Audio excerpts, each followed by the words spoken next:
Assalamualaikum warahmatullahi wabarakatuh. Perkenalkan, saya Dr. Pandu Yanasewu STI MAG, salah satu dosen di Prodi Ilmu Pendidikan Agama Islam, Fakultas Pendidikan Ilmu Pengetahuan Sosial Universitas Pendidikan Indonesia.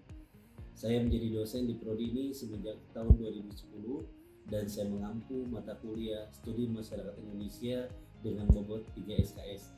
Adapun pada kesempatan kali ini saya akan menyampaikan tema asal-usul kehidupan beragama dengan metode DII, Direct Interaction dan Assessment. Tentunya ini adalah sebuah metode pembelajaran yang menarik, menyenangkan, dan juga meaningful. Selain itu juga, metode ini akan diperkuat dengan teori dan studi kasus sehingga pembelajaran akan semakin interaktif. Selamat menyaksikan video pembelajaran ini sebagai salah satu syarat administrasi sertifikasi dosen tahun 2025. Baik, para mahasiswa yang saya banggakan, tadi di awal Anda sudah menyampaikan terkait beberapa pengalaman kehidupan beragama ya, dan macam-macam pengalamannya. Diharapkan ini bisa menjadi sebagai sebuah pijakan ke depannya, agar kita semakin meyakini keberadaan Tuhan. Itu aja dulu, keberadaan Tuhan aja. Karena yang paling penting bagi seseorang itu adalah terkait iman, terkait bagaimana kehidupan beragamanya, bertemu dengan berbagai macam organisasi dan perbedaannya, betul ya? Yang paling penting adalah iman kita kepada Tuhan itu sendiri.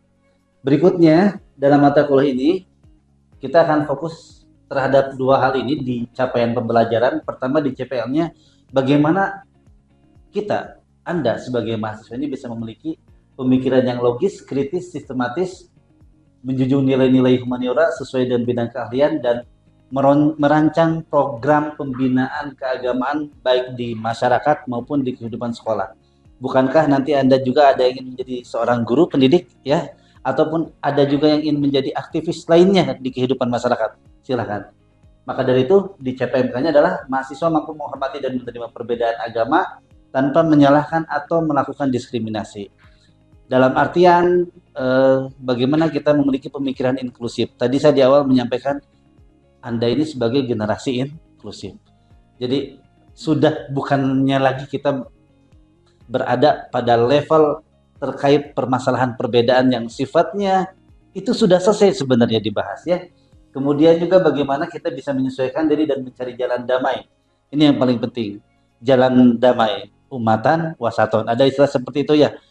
Makna dari moderasi itu diartikan juga sebagai umat penengah gitu ya. Dia bisa sebagai perekat umat, kanan kiri, Islam kanan atau Islam kiri, dia bisa mempersatukan itu. Bisa nggak sih lulusan IPAI menjadi perekat umat? Bisa, harus bisa ya. Oke. Berikutnya, nah, saya ingin sedikit minta pendapat dari Anda semua. Terlepas dari tulisan di sini, bagaimana Anda memahami gambar ini? Sebuah gambar. Oke, silakan. Kalau dari yang saya tangkap dan pahami dari gambar tersebut, itu seorang yang sedang berputus asa lalu akhirnya kembali kepada orang yang bisa memberikan, kepada seseorang ataupun zat yang bisa memberikan solusi dari permasalahan tersebut, yaitu kepada Tuhannya. Jadi gambar tersebut orang yang sedang putus asa lalu berdoa kepada Tuhannya. Oke. Terlihat di depan, tadi siapa namanya? Lintang. Tepuk tangan dulu untuk Lintang. Bagus. Lintang berpendapat ini adalah gambar seorang yang memang dia dalam keadaan putus asa dan memohon kepada zat yang lebih kuat. Kita bisa mendefinisikan zat itu adalah Tuhan Allah Subhanahu wa Ta'ala. Oke, relate mungkin ya. Yang lain ada lagi dengan pemahaman lain tentang gambar ini.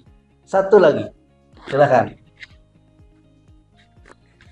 Menurut saya gambar tersebut adalah orang yang menunjukkan kelemahan dirinya dan meminta kepada sesuatu yang lebih besar daripada dia untuk meminta yang tidak bisa dia lakukan gitu mungkin. Menunjukkan, terima kasih, tepuk tangan dulu. Saya hampir lupa. Menunjukkan bahwasanya kita lemah. Tadi di mata kuliah sebelumnya di akidah dijelaskan kita itu butuh terhadap Tuhan. La quwata illa billah. Kita nggak ada upaya, nggak ada kekuatan kecuali Tuhan sendiri yang memberikan kita kekuatan. Menunjukkan kita lemah, nggak bisa ngapa-ngapain. Jadi para mahasiswa yang saya banggakan nih generasi inklusif sebenarnya eh, gambar ini bisa menjadi salah satu eh, yang membawa kita kepada sebuah definisi kenapa sih manusia itu beragama, kenapa sih ada kehidupan beragama. Salah satu indikatornya apa? Kita dalam kehidupan nggak lepas dari putus asa. Pernah menghadapi itu? Pernah. Kemudian kita itu lemah. Lemah nggak sih sebenarnya? Lemah sebenarnya. Kenapa ada la haula wala quwata illa billah itu? Berarti dalam mengarungi kehidupan ini, kehidupan baik agama secara individu, kehidupan secara beragama juga, kita mengalami yang namanya lemah dalam suatu titik tertentu. Nah, oke, lihat ke definisi ini ya, latar belakang hadirnya agama. Agama itu hadir dilatar belakangi oleh manusia yang percaya terhadap suatu kekuatan yang di luar dirinya. Di luar diri. Ini agama hadir. Agama bukan sebagai sebuah definisi, tapi agama muncul karena manusia itu membutuhkan kekuatan yang di luar diri. Dia nggak bisa kalau nggak ada kekuatan. Nah, sebelum kita meyakini ada agama, ada nggak sih keyakinan itu? Itu aja dulu. Sebelum nanti lebih jauh, kamu agamanya Islam, Anda agamanya Nasrani, Anda agamanya Hindu, dan lain sebagainya. Sebelum itu, kita identifikasi dulu. Di dalam diri kita, ada nggak sih suatu kelemahan? Di dalam diri kita, ada nggak sih rasa butuh terhadap Sang Maha Kuasa atas segalanya? Kalau itu sudah ada, minimal itu identifikasi awal, berarti kamu butuh dengan namanya Tuhan. Oh iya, nanti lanjut lagi. Bagaimana kita mengenal Tuhan, bagaimana kita mengimplementasikan nilai-nilai Tuhan dalam kehidupan sehari-hari. Itu pun demikian ya. Nah, jadi di sini dilanjutkan lagi. Setelah kita mengidentifikasi kepercayaan adanya kekuatan yang lebih besar, kemudian kita mencari cara bagaimana menghubungkan antara kekuatan-kekuatan itu sendiri. Makanya tidak heran sebelum adanya agama samawi, dulu manusia itu menyembah benda-benda langit. Kenapa dikatakan demikian? Karena itu memberi kekuatan. Kenapa sebagian manusia ada yang menyembah bulan, bintang, dan matahari? Karena ada kekuatan. Anda tahu Nabi kita, Nabi Ibrahim? Ya, Nabi Ibrahim itu dikatakan beliau adalah seorang observer dalam menemukan Tuhannya. Sebelum beliau bersahadat, apa yang disembah oleh Nabi Ibrahim? Matahari, benda langit.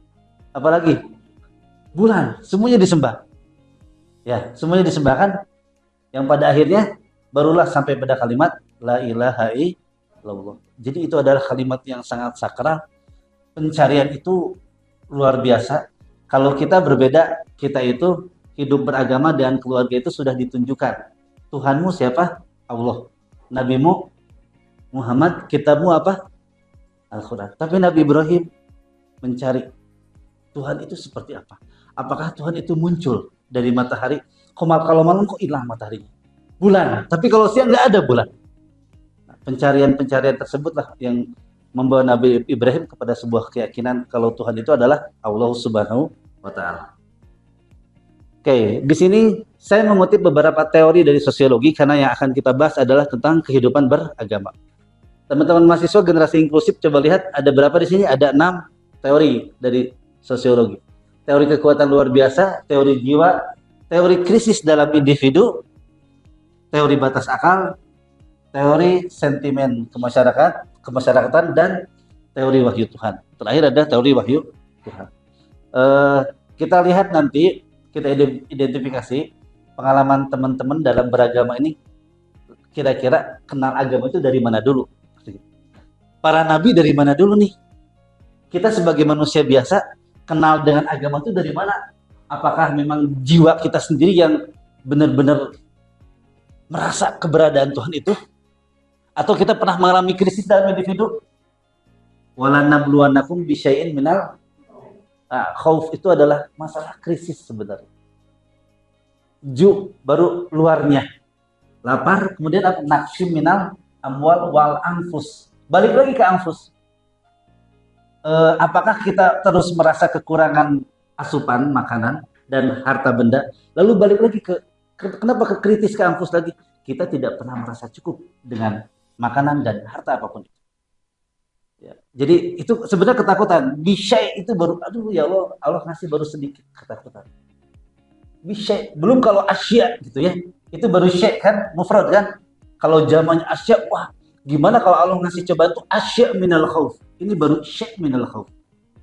Nah, jadi krisis teori batas akal, hal-hal yang di luar kita.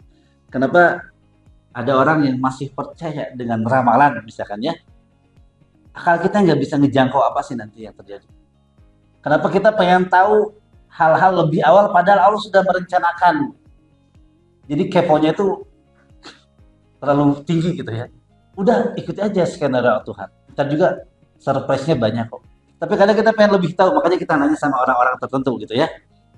Sentimen kemasyarakatan ini bisa muncul juga terkait pergolakan yang ada dalam kehidupan bermasyarakat, perbedaan organisasi dan lain sebagainya.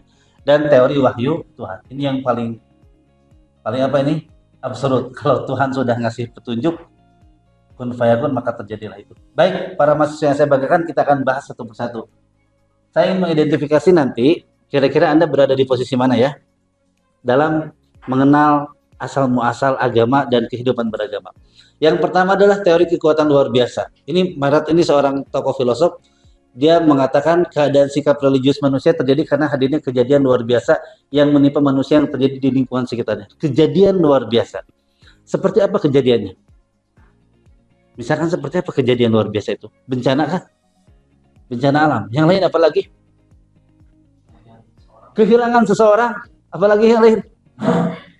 Coba. Teman-teman bisa masuk UPI kejadian luar biasa nggak? Kenapa luar biasa? Effortnya doa orang tua atau kita yang benar-benar sungguh-sungguh belajar? Semuanya. Luar biasa nggak? Luar biasa. Itu kejadian luar biasa. Bahkan ada yang, saya mah nggak mungkin bisa lulus UPI.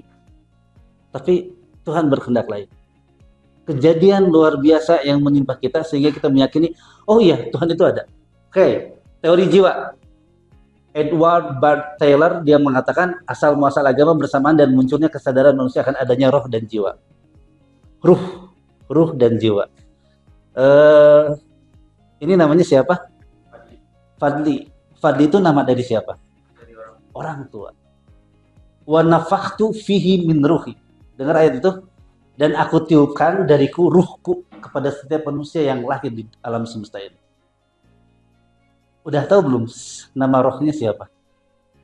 Belum tahu kan? Saya Pandu. Ini adalah nama saya dari kedua orang itu. Man arafa nafsahu faqad arafa rabbahu. Barang siapa yang mengenal dirinya, maka dia telah mengenal Tuhan. Diri itu adalah nafs, ruh, jiwa kita. Kenali itu. Cara mengenali gimana? Identifikasi lebih awal. Kalau kita mau ngelakuin perbuatan yang dilarang Tuhan, suka ada bisikan-bisikan nggak? Jangan lakuin. Wa nafakhtu fihi min ruhi. Nggak mungkin ruh Tuhan itu menyuruh kepada keburukan. Nggak mungkin kan? Nah itu. Kenali itu. Makanya dalam kehidupan beragama itu, kita tidak hanya mengenal diri kita sebagai seorang manusia yang diberikan nama oleh orang tua, tapi pahami lebih dari itu. Oh iya, di dalam saya itu ada ruh dari Tuhan Allah Subhanahu wa Ta'ala, yang mana saya harus mengenali dengan baik. Ini jasad, betul kan? Ini wajah yang mirip orang tua. Benar nggak? Wajahnya mirip siapa? Orang tua kan? Iya tuh orang tua ya. Wajahnya mirip siapa? Ayah atau ibu? Lebih condong kemana? Campuran keduanya. Jadi ini adalah jasad yang Tuhan berikan yang sebenarnya tidak jauh dari turunan kita. Ayah atau ibu. Oke. Berikutnya ada teori krisis dalam individu. Keagamaan manusia muncul untuk menghadapi krisis yang ada dalam kehidupan manusia itu sendiri. Krisis seperti apa tadi? Putus, diputusin. Pernah ada yang diputusin? Yang sabar ya kamu ya. Kamu harus yakin kalau jodoh di tangan Tuhan itu, kenapa harus takut kehilangan? Oke? Nah, benar nggak? Benar nggak sih? Yakin nggak dengan itu? Oke. Putus asa ini disebabkan oleh apa kira-kira? Permasalahan yang ada dalam diri kita. Tuhan ninggalin kita nggak sih sebenarnya?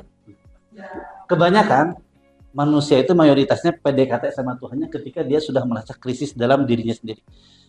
Pasti pendekatannya lebih, effortnya lebih kuat dibanding ketika dia dalam keadaan berbahagia. Nah, ini harus dipertanyakan, kenapa sih kita butuh Tuhan pas lagi krisis aja gitu ya? Coba, di antara 3 faktor ini saya ingin nanya dulu ya, mana yang paling dominan atau mayoritas yang sering kita anut dari 3 teori ini untuk meyakini dan ngedeketin Tuhan? Krisis. Semuanya setuju krisis? Saya juga begitu sama. Saya kalau lagi ini udah bener ngegelar sejadah, nangis-nangis aja, bener gak? Ya Allah, aku teh gini-gini punya masalah, kata Tuhan teh apa? Kamu mah giliran masalah aja, ada masalah baru mendeketin minta doa. Lagi bahagia masuk lupa sama aku. Mungkin gitu ya Tuhan kamu ya. Tapi kan Tuhan tidak melihat itu kan. Sini. Ngedeketin kata Tuhan kan. Rasain itu. Sedikit cerita pengalaman ketika kemarin saya melakukan ibadah. Kita cuma ngomong dalam hati, Tuhan, aku pengen sholat di dalam haram. Saya teh lapar, ini teh belum minum pun nggak bawa gitu ya, karena terburu-buru ngejar biar dapat di dalam. Akhirnya kan digiring sama askar itu ya, wah kemana.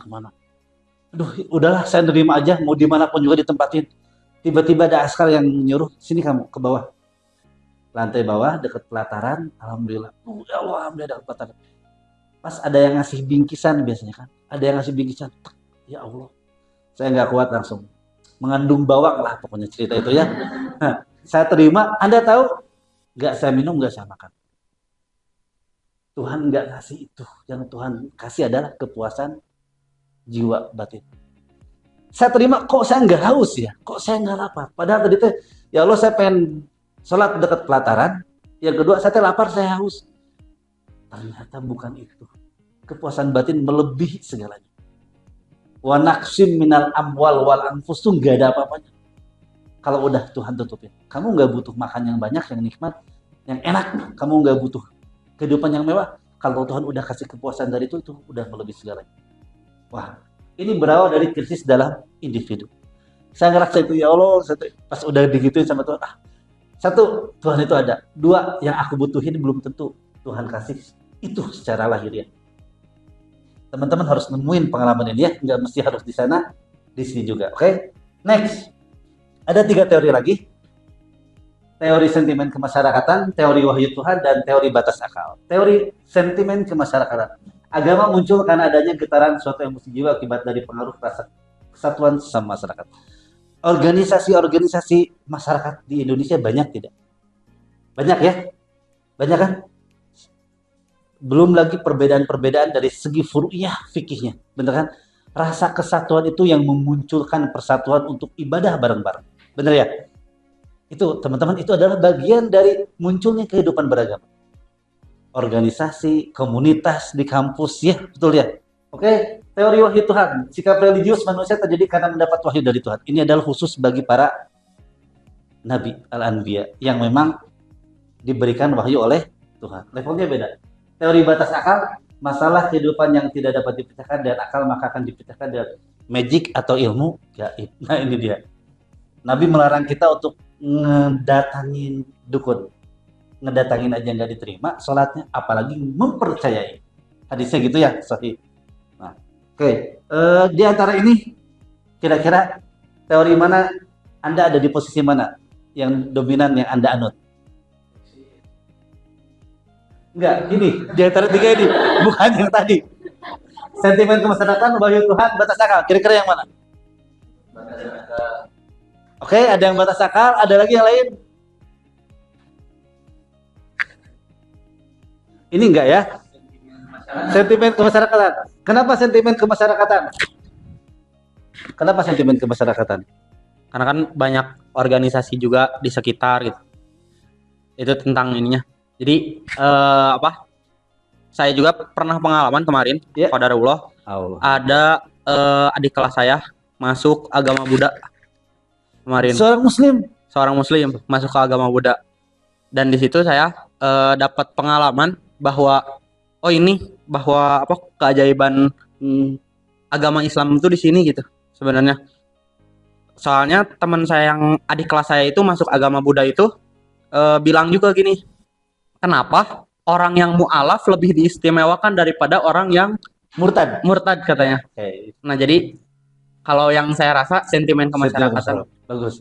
Nanti kita komentar. Tepuk tangan dulu. Satu lagi, teori batas akal. Silakan.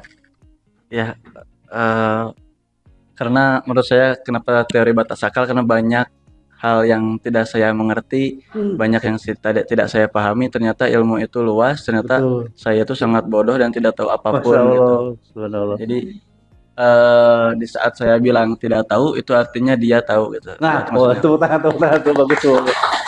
Di saat kita bilang tidak tahu, apa sih yang nggak Tuhan tahu, benar nggak? Em, Kalau dengan Tuhan itu, kita merasa orang paling lemah, paling nggak bisa ngapa-ngapain. Ya, jadi berdoa itu kan butuh pengharapan dan butuh, ya Allah, aku tuh udah nggak bisa apa-apa, ngerti maksudnya? Rasa merendah, tau rasa merendah? Kalau kita mau menghadap seorang pemimpin, kan kita teh sambil membukukan badan, masa sih sama Tuhan minta doa aja nggak kayak gitu ya. Oke, pengalamannya menarik tentang sentimen masyarakat. Tadi ada salah seorang teman kita yang adik kelasnya pindah agama. Teman-teman ke agama itu makanya itu adalah suatu kepercayaan dari dalam diri kita yang sebenarnya tidak bisa diintervensi oleh orang manapun, bener ya? Ya kan, kita yang merasakan kenyamanan itu kan. Tapi saya titip, wala tamutunna illa wa antum muslimun. Itu harus kuat fondasinya. Kalau Anda bisa ngajak dia masuk Islam lagi, jaminannya apa? Surga. Orang yang bisa mengajak seseorang untuk bersyahadat. Oke, ya semoga ya. Mudah-mudahan dan yang lainnya tetap istiqomah, stay the same di dalam agama Islam. Oke, berikutnya sedikit saya ingin menyampaikan teori lagi dari Emil Durkheim. Dalam bukunya The Elementary Forms of Religious Life, dia menunjukkan bahwa agama itu berfungsi sebagai sarana penciptaan pendidikan. Jadi secara tidak langsung kehidupan beragama ini mau tidak mau dia itu adalah suatu hal yang terorganisir, terdidik. Waktu sholat itu kapan, ke gereja itu kapan, bener nggak? Anda tahu di Bali ketika waktu itu ada hari apa nyepi, penerbangan semua berhenti. Wisatawan semua nggak boleh keluar, bener ya? Dalam waktu tertentu. Ini bagaimana cara menghargainya seperti itu. Melalui ritual masyarakat membangun solidaritas dan mengukuhkan struktur kekuasaan. Kadang-kadang organisasi agama itu lebih kuat daripada organisasi lainnya, gitu ya. Kuat karena struktur dia bisa membuat sebagai sebuah struktur kekuasaan. Makanya kenapa dulu di dogma gereja itu bisa melegitimasi bahkan tidak bisa mengakui tentang penemuan para saintis seperti Galileo Galilei. Dogma gereja kuat. Ketika bumi dikatakan tidak bulat, bener kan? Masalahnya itu kan temuan saintis tidak sinkron dengan dogma gereja. Struktur kekuasaan. Oke. Agama bukan sekedar tentang Tuhan, melainkan tentang nilai yang disakralkan oleh komunitas. Nilai yang disakralkan. Tempat bisa. Allah bisa. Atribut bisa. Bisa nggak? Ka'bah sakral. Di sana ada Hajar Aswad. Benar? Apa kata Umar bin Khattab? Ini menarik. Kalau Rasul nggak nyium itu nggak akan aku cium batu itu. Secara logika, kau nyium batu. Bener kan? Umar bin Khattab tuh logis sekali, rasionalnya sangat berjalan. Kalau bukan Nabi yang nyium, nggak akan aku cium. Jadi ngapain nyium batu itu? Karena Rasul cuma ngikut itu aja. Cuma itu aja sebenarnya. Ini yang bener Umar ini keren banget. Saya senang banget. Dan kalau Rasul nggak nyium, nggak akan aku cium. Bener juga ya. Oke, baik. Ini kasus sebenarnya tentang ramalan. Saya ingin satu orang berpendapat aja. Silakan. Ya, boleh. Satu orang berpendapat aja. Menurut saya yang Simpson itu kan terkesan kayak menyeramkan sekali. Ini Simpson sangat mengetahui detail Trump, kemudian Iya, Arab. betul. Sebagai yang suka ngedit-ngedit gitu, itu tuh kejadiannya kejadian duluan, baru dibikin animasinya. Jadi kayak bisa jadi hoax, kayak bohongan itu skenario. Bagus. Jadi bisa kayak gitu juga. Jadi nggak benar-benar persis kita ngikutin anime apa kayak Dan Simpson dia seorang ini ya pengikut anime. pengikut enggak Pak? Oh enggak. Penonton. Ya sedikit lah, Sedikit. Ya. gitu. Oke, terima kasih. Jawaban dari teman Anda sudah mewakili kalau teman-teman itu lebih percaya terhadap apa yang Tuhan kehendaki daripada perencanaan manusia, benar kan? Hal-hal yang seperti ini. Oke, terima kasih. Tepuk tangan untuk kita semua. Terakhir ada refleksi. Nanti ini ada tugas buat teman-teman semua. Silahkan nanti diklik. Ada beberapa pertanyaan terkait tentang tema perkuliahan kita pada siang ini. kehidupan beragama ya, asal-usul kehidupan beragama. Silahkan nanti diklik, nanti saya share juga linknya. Dan tentunya perkuliahan ini adalah perkuliahan yang saya berharap dari teman-teman semua semakin membuka pemikiran kita, tahu asal-usul kehidupan beragama di negara kita Indonesia, menjadi pribadi yang toleran dan pencinta damai. Itulah slogan kita sebagai generasi inklusif. Terakhir ada sebuah slogan, Tuhanmu lebih mengetahui apa yang ada dalam hatimu. Huwa a'lamu asir wal alaniyah ya. Yang tertutup maupun yang terbuka, dia lebih mengetahui. Jadi jangan sekali-kali kita bermain apapun dengan Tuhan. Dia tahu banget. Tak gini, oh ya Tuhan tahu. Kalau di sana benar, kalau di sana mustajabnya luar biasa. Baik, terima kasih teman-teman semua, mahasiswa yang saya banggakan, generasi inklusif. Semoga kita senantiasa dalam keadaan lindungan Allah Subhanahu wa taala. Mari kita tutup perkuliahan ini dan bersama membaca alhamdulillah. Alhamdulillahirabbil alamin. Assalamualaikum warahmatullahi wabarakatuh. Waalaikumsalam warahmatullahi wabarakatuh. Semangat untuk menjadi generasi inklusif. Assalamualaikum warahmatullahi wabarakatuh.